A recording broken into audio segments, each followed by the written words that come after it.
Bienvenue sur le rocher.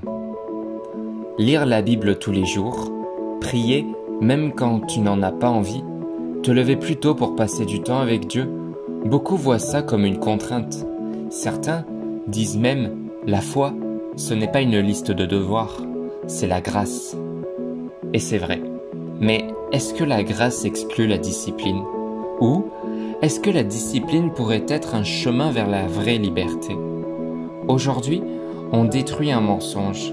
La discipline n'est pas l'ennemi de ta foi. Elle est le cadre de sa croissance. On confond souvent discipline et religion froide.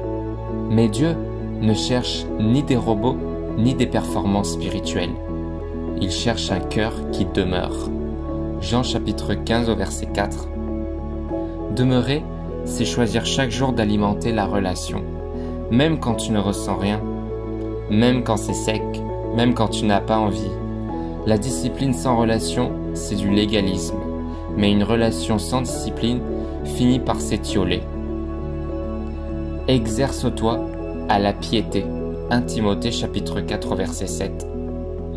Paul compare la vie spirituelle à un entraînement, comme un athlète qui se prépare avant une compétition. Tu ne deviens pas fort dans la tempête, tu deviens fort dans le secret, quand tu te disciplines à chercher Dieu dans le calme. Lire la Bible, prier, adorer, jeûner, ce n'est pas une corvée, c'est un entraînement intérieur. Chaque acte de fidélité, c'est comme soulever un poids spirituel. Et petit à petit, ta foi devient solide, pas bruyante, mais profonde.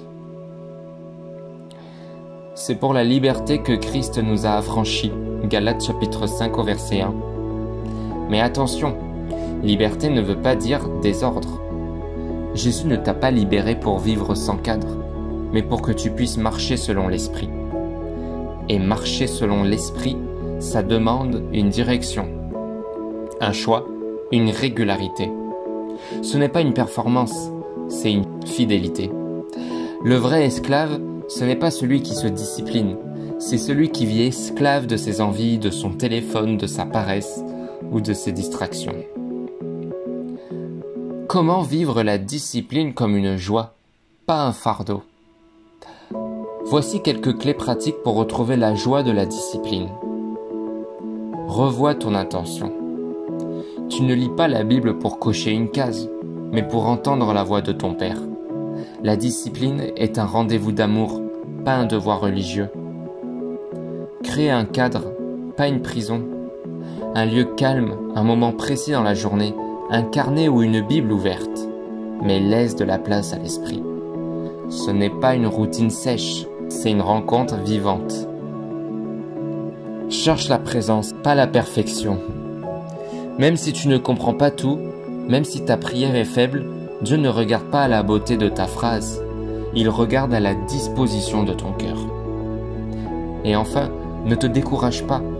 La discipline est un processus. Tu tomberas peut-être, tu seras irrégulier parfois, mais la grâce est là pour te relever et la fidélité se bâtit dans la constance, pas dans la perfection. Oui, la discipline demande un effort, mais elle n'est pas une chaîne, elle est une racine. Elle ne te prive pas de liberté, elle t'en offre une plus profonde. La liberté de connaître Dieu même dans les jours sombres. La liberté d'obéir même quand tu ne ressens rien. La liberté d'aimer même quand c'est difficile. La discipline, ce n'est pas vivre sous la loi, c'est marcher par amour avec constance. Et c'est là que la vraie liberté naît. Dis en commentaire, je choisis la fidélité, pas la facilité. Abonne-toi pour des messages qui t'aident à grandir dans une foi mature, enracinée, passionnée. Et rappelle-toi, ce que tu construis en secret avec Dieu portera du fruit en public.